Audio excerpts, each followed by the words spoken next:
I'm sure you've heard the news, the kind that sends shivers down your spine and makes you question the very fabric of reality, about the writer who lost his mind, a tale so chilling it has become the stuff of nightmares. Let me tell you a tale that'll chill you to the bone. A story that begins innocently enough but spirals into a dark abyss. John was a successful novelist, living alone in a remote cabin. He sought solitude to fuel his creativity, but what he found was far more sinister. One night he heard a faint whisper, "John, write my story." It was so soft he thought it was his imagination. He ignored it, but night after night the voice grew louder. It became impossible to dismiss, gnawing at his sanity. John felt a cold presence, especially in his writing room. The air grew thick with an unexplainable dread. The whispers, they demanded, "Tell my tale, John." They were relentless, echoing in his mind. He became obsessed, writing grotesque stories guided by the whispers. His once celebrated work took a dark turn, filled with macabre details. Years ago, John had witnessed a horrific crime, a memory that now haunted him more than ever. The whispers seemed to know this, feeding on his fear. Desperate, he sought help, but no one believed him.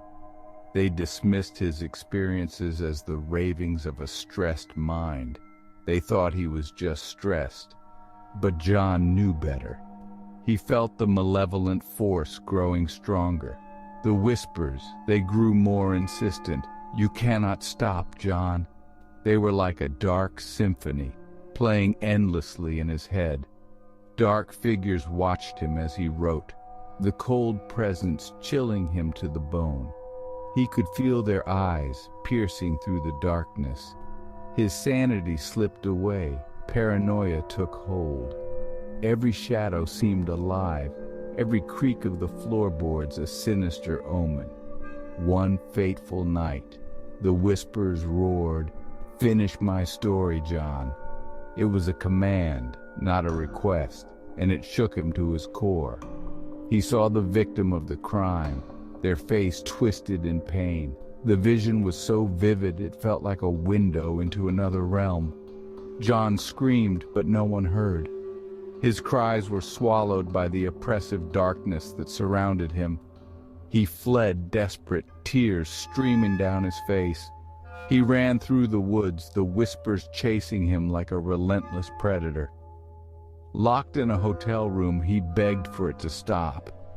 He thought he could escape, but the darkness followed him, seeping through the walls. But then, a blinding light pushed the darkness away. It was as if the universe had taken pity on him, offering a brief respite. He realized his cabin had a dark history, full of fear and suffering. It was a place where nightmares were born and thrived. John found others tormented like him. They were drawn to each other, bound by their shared suffering. None knew why, but at least they weren't alone. They formed a fragile community, clinging to each other for support. Or were they? You decide. The line between reality and nightmare blurred, leaving them in a perpetual state of dread. And you, dear listener, have you ever heard whispers in the silence of an empty room? Felt a cold presence? Well, now you know. The darkness is always watching, waiting for its next victim. You're not alone. The shadows are alive, and they hunger for your fear. So the next time you hear a whisper, remember John's story. It could be your own.